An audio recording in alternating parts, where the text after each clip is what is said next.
کہ مسلم لشکر کے پڑاؤ میں گرد اڑتی ہے اور ایک گھڑسوار سیدھا خالد بن ولید رضی اللہ ہو کے خیمے کی طرف آتا ہے اور پکارتا ہے، کہاں ہے ولید کا بیٹا؟ جی، اور اس کے لہجے میں ایک عجیب سی بےتابی تھی، خوشی تھی۔ وہ خالد بن ولید رضی اللہ ہو کے سامنے پہنچ کر تقریباً چلاتا ہے کہ تجھ پر اللہ کی رحمت ہو، تیری ہی ہیبت نے اردشیر کی جان لے لی ہے۔ اچھا، مطلب فارس کا شہنشاہ مر گیا؟ یہ تو بہت بڑی خبر تھی۔ جی، اتنی بڑی کہ خالد نے بھی فوراً پوچھا کہ کیا وہ ہوش میں ہے، تو اس شخص نے قسم کھا کر کہا کہ ہاں، اردشیر مر چکا ہے اور اس بات کو 4 دن ہو گئے ہیں۔ 4 دن؟ تو یہ خبر چھپائی جا رہی تھی؟ بالکل، مدائن کے محل میں جان بوجھ کر چھپائی جا رہی تھی تاکہ فوج میں بددلی نہ پھیلے۔ یہ تو ایک گیم چینجر لمحہ تھا۔ دشمن کا سربراہ ہی نہیں رہا، مطلب ان کا پورا کمانڈ سٹرکچر مفلوج ہو گیا۔ آپ اسے ایک اسٹریٹجک زلزلہ کہہ سکتے ہیں۔ خالد بن ولید رضی اللہ تعالیٰ نے فوراً سجدے میں گر کر اللہ کا شکر ادا کیا۔ اور پھر لشکر کو بتایا ہوگا؟ جی، کھڑے ہو کر بلند آواز میں اعلان کیا، فارسیوں، تمہاری شہنشاہیت کا ستون گر پڑا ہے، اور اس سے پورے لشکر میں ایک جوش کی لہر دوڑ گئی۔ تو فوراً اگلا قدم؟ انہوں نے فوراً مثنہ بن حارثہ رضی اللہ تعالیٰ کی طرف دیکھا، جو علاقے کو اچھی طرح جانتے تھے، اور پوچھا، اب آگے کیا؟ اور اگلا ہدف تھا گیشیا۔ یہ کوئی عام شہر تو نہیں تھا جیسا کہ ہم جانتے ہیں؟ جی نہیں، بالکل نہیں۔ مثنہ بن حارثہ نے بتایا کہ یہ ایک بہت بڑا فوجی اڈا تو ہے ہی، لیکن اسے امیروں کا شہر بھی کہتے ہیں۔ امیروں کا شہر؟ کس وجہ سے؟ وہاں کی تجارت، سرسبز باغات، زرخیز زمین، اور اس کے قلعے اور دروازے بھی بہت مضبوط تھے۔ مطلب اس پر قبضہ کرنا فارس کی معاشی اور فوجی دونوں طاقتوں پر ضرب لگانے کے برابر تھا۔ تو دشمن کا بادشاہ مر چکا ہے، ان میں افراتفری ہے، اور مسلمانوں کے حوصلے بلند ہیں۔ خالد نے یقیناً ایک لمحہ بھی ضائع نہیں کیا ہوگا۔ آپ نے بالکل صحیح سمجھا۔ انہوں نے فوراً کوچ کا حکم دیا۔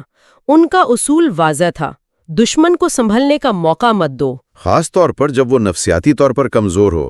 جی، وہ اس افراتفری کا پورا فائدہ اٹھانا چاہتے تھے، اس سے پہلے کہ فارسی کسی نئے بادشاہ کو تخت پر بٹھا کر خود کو منظم کر پاتے۔ تو لشکر امریشیا کی طرف بڑھتا ہے، لیکن وہاں پہنچ کر منظر کچھ عجیب ہو جاتا ہے۔ بہت زیادہ عجیب۔ خالد بن ولید رضی اللہ تعالیٰ عنہ نے احتیاطاً مثنہ بن حارثہ کو اپنے جانباز دستے کے ساتھ آگے بھیجا کہ حالات کا جائزہ لیں۔ اور وہ کیا دیکھ کر واپس آئے؟ وہ حیران اور پریشان تھے۔ انہوں نے آ کر کہا، یہ کوئی دھوکہ معلوم ہوتا ہے۔ دھوکہ؟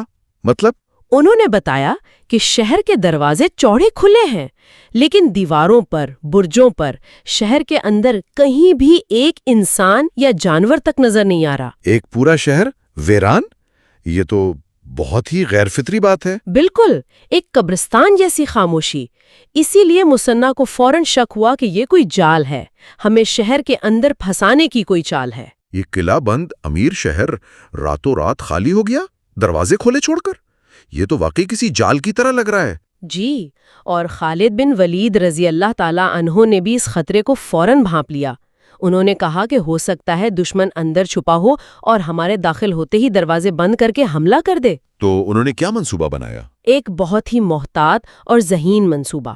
لشکر کو 3 حصوں میں تقسیم کیا۔ 3 حصوں میں؟ اچھا۔ پہلا حصہ مثنہ بن حارثہ رضی اللہ تعالیٰ عنہ کی کمان میں شہر سے باہر ہی رہا، فرسٹ لائن آف ڈیفنس کے طور پر، تاکہ اگر باہر سے حملہ ہو تو وہ اسے روک سکے۔ صحیح۔ جی، اور باقی دستے عاصم بن عمرو اور عدی بن حاتم رضی اللہ تعالی عنہ کی قیادت میں شہر کو دونوں طرف سے گھیر کر سب سے پہلے اس کی دیواروں اور برجوں پر قبضہ کریں گے۔ اچھا، تو یہ ایک طرح کی اینٹی ایمبش حکمت عملی تھی، مطلب اندر جانے سے پہلے اونچائی پر قبضہ کر لو۔ بالکل، تاکہ اگر دشمن اندر چھپا بھی ہو تو ہمارے تیر انداز انہیں اوپر سے نشانہ بنا سکیں۔ بہت خوب۔ تو کیا کوئی مزاحمت ہوئی؟ بالکل نہیں، شہر مکمل طور پر خالی تھا۔ خالد بن ولید رضی اللہ تعالیٰ عنہ کے دستے اندر داخل ہوئے اور انہوں نے گھر گھر تلاشی کا حکم دیا۔ اور دیواروں پر؟ عاصم بن عمرو کے تیر اندازوں نے فوراً پوزیشنیں سنبھال لیں۔ خود خالد دیوار پر چڑھ کر دور تک دیکھتے رہے، لیکن دشمن کا کوئی نام و نشان نہیں تھا۔ یہ پراسراریت تو اور گہری ہوتی جا رہی ہے۔ تو آخر یہ راز کھلا کیسے؟ تلاشی کے دوران ایک گھر سے ایک انتہائی بوڑھا شخص ملا۔ وہ ایک چارپائی پر قریب المرگ حالت میں پڑا تھا۔ اور اس نے سب کچھ بتا دیا؟ جی، وہ ایک عیسائی تھا اور اتنا کمزور تھا کہ بھاگ نہیں سکا تھا۔ اس نے جو وجہ بتائی، اسے سن کر مسلمان خود بھی حیران رہ گئے۔ ایسی کیا وجہ تھی؟ اس نے بتایا کہ شہر کے تمام فوجی اور شہری خالد بن ولید کے خوف سے شہر چھوڑ کر بھاگ گئے ہیں۔ خوف سے؟ جی، وہ سب قریبی شہر ہیرا بھاگ گئے تھے۔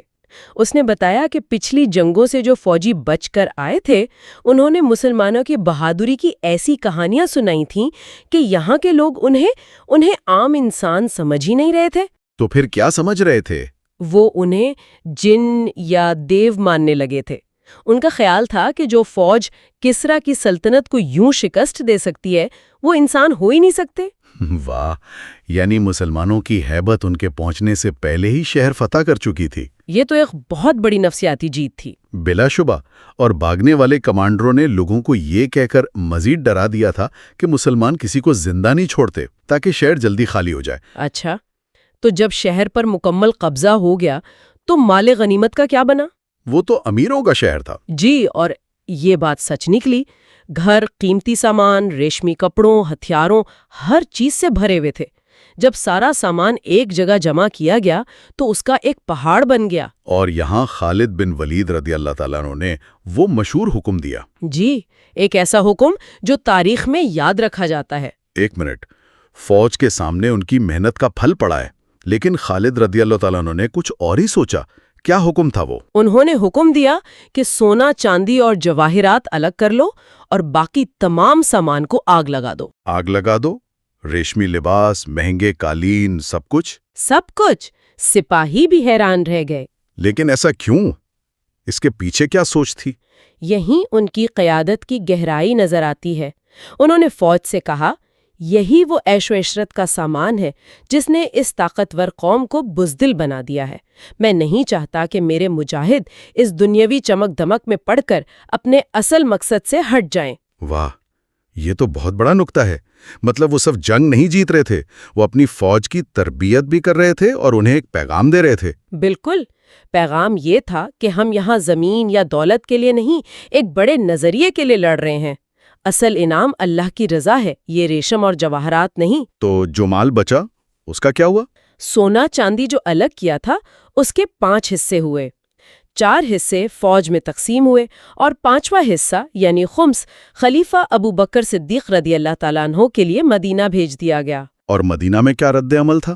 ذرائع بتاتے ہیں کہ خلیفہ ابو بکر صدیق رضی اللہ تعالیٰ عنہ نے مسجد نبوی میں مسلمانوں کو جمع کر کے ان فتوحات کی تفصیل سنائی۔ وہ خالد جیسا حکمت عملی سے اتنے متاثر ہوئے کہ انہوں نے وہ مشہور جملہ کہا، اب عورتیں خالد جیسا بیٹا پیدا کرنے سے قاصر ہیں۔ جی بالکل، کہ خالد جیسا سپہ سالار صدیوں میں ایک ہی پیدا ہوتا ہے۔ امخشیہ کی فتح کے بعد زیادہ تر فوجیں آرام کرتیں، لیکن یہاں ایسا نہیں ہوا ہوگا۔ آپ کا شک درست ہے۔ فوراً ہی مصنع بن حارثہ رضی اللہ تعالیٰ عنہ نے اگلے ہدف کی طرف اشارہ کیا، ہیرا کا شہر۔ لیکن انہوں نے خبردار کیا کہ ہیرا خالی نہیں ملے گا، مقابلہ سخت ہوگا۔ انہوں نے اسے طوفان بلا کہا اور بتایا کہ وہاں فارس کی ایک بہت بڑی فوج جمع ہو چکی ہے۔ خالد کو بھی احساس ہوگا کہ ان کی فوج تھکی ہوئی ہے، تعداد بھی کم ہو رہی تھی۔ کیا انہوں نے پیچھے ہٹنے کا سوچا؟ بالکل نہیں۔ یہاں ان کی قیادت کا ایک اور پہلو سامنے آتا ہے۔ وہ جانتے تھے کہ فوج تھکی ہوئی ہے، لیکن وہ یہ بھی جانتے تھے کہ اگر آج وہ مشکل دیکھ کر پیچھے ہٹ گئے تو یہ آنے والی نسلوں کے لیے ایک بری مثال بن جائے گی۔ اچھا، یہ بہت گہری سوچ ہے۔ یہ صرف ایک جنگ کی بات نہیں تھی، یہ آنے والے 100-500 سال کے لیے ایک معیار قائم کرنے کی بات تھی۔ جی، وہ نہیں چاہتے تھے کہ مستقبل کے سپہ سالار مشکل وقت میں پیچھے ہٹنے کو ایک جائز آپشن سمجھیں۔ تو انہوں نے اپنی تھکی بھی فوج کو کیسے تیار کیا؟ انہوں نے اپنے تمام سپہ سالاروں کو جمع کیا اور ایک بہت پرجوش خطاب کیا۔ انہوں نے کہا، جو روایت تم آج قائم کرو گے وہ آنے والی نسلوں کے لیے ایک ورثہ ہوگی۔ ہمیں اسلام کی سربلندی کے لیے لڑنا ہے۔ انہوں نے قرآن کا حکم بھی یاد دلایا ہوگا۔ جی، کہ اس وقت تک لڑو جب تک کفر کا فتنہ ختم نہ ہو جائے۔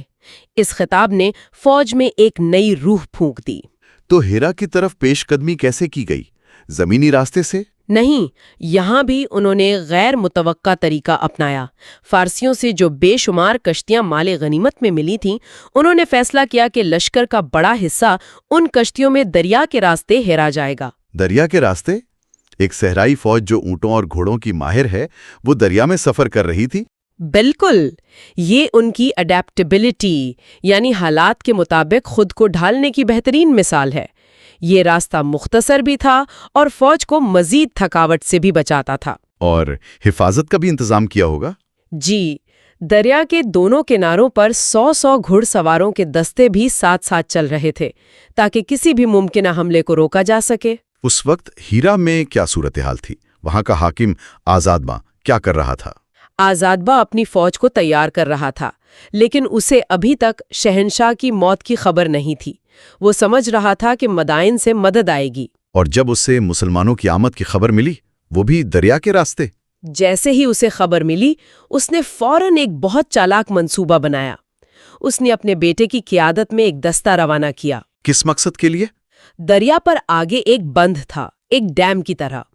آزادباں نے اپنے بیٹے کو حکم دیا کہ وہ فوراً وہاں پہنچ کر بند کے دروازے بند کر دے تاکہ دریا کا پانی رک جائے۔ جی، اس کا منصوبہ تھا کہ جب پانی کم ہوگا تو مسلمانوں کی تمام کشتیاں کیچڑ میں پھنس جائیں گی اور پھر ان پر حملہ کرنا آسان ہو جائے گا۔ یہ تو بہت خطرناک چال تھی۔ کیا وہ کامیاب ہوا؟ شروع میں تو بالکل کامیاب رہا۔ کشتیاں آرام سے آگے بڑھ رہی تھیں کہ اچانک دریا کا پانی تیزی سے کم ہونے لگا۔ اور پھر؟ دیکھتے ہی دیکھتے تمام کشتیاں دھپ دھپ کر کے کیچڑ میں دھنس گئیں۔ سپاہیوں میں ایک دم خوف اور بے چینی پھیل گئی۔ میں تصور کر سکتا ہوں، آپ دریا کے بیچ میں پھنسے ہوئے ہیں اور دشمن قریب ہے۔ یہ تو کسی بھی فوج کے لیے ایک ڈراؤنا خواب ہے۔ بالکل، لیکن یہاں ایک بار پھر مثنیٰ بن حارثہ رضی اللہ تعالیٰ عنہ کام آئے۔ انہوں نے بلند آواز میں کہا، گھبراؤ نہیں، یہ دشمن کی چال ہے۔ انہوں نے آگے کسی بند پر پانی روک دیا ہے۔ انہوں نے فوراً مسئلے کی جڑ کو پہچان لیا۔ خالد بن ولید کا رد عمل کیا تھا؟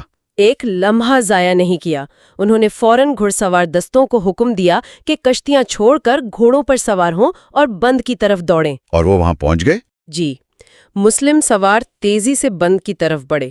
وہاں آزادباں کا بیٹا اپنے ساتھیوں کے ساتھ اپنی کامیابی پر خوش ہو رہا تھا۔ تو پھر ایک جھڑپ ہوئی؟ ایک طوفانی حملہ ہوا۔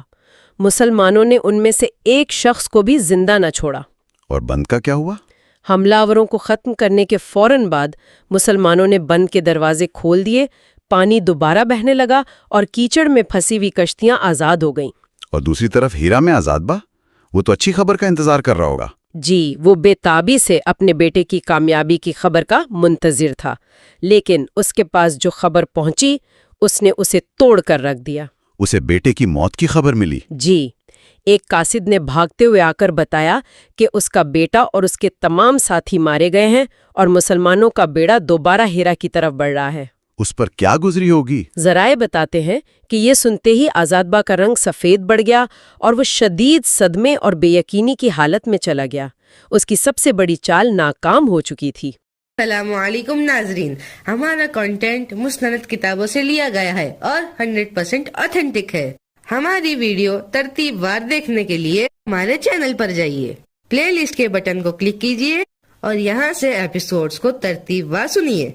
اور ایسے ہی معلومات سے عرب بھرا کا صحرا کنٹینٹ دیکھنے کے لیے ہمارے چینل کو لائک، شیئر اور سبسکرائب کیجیے۔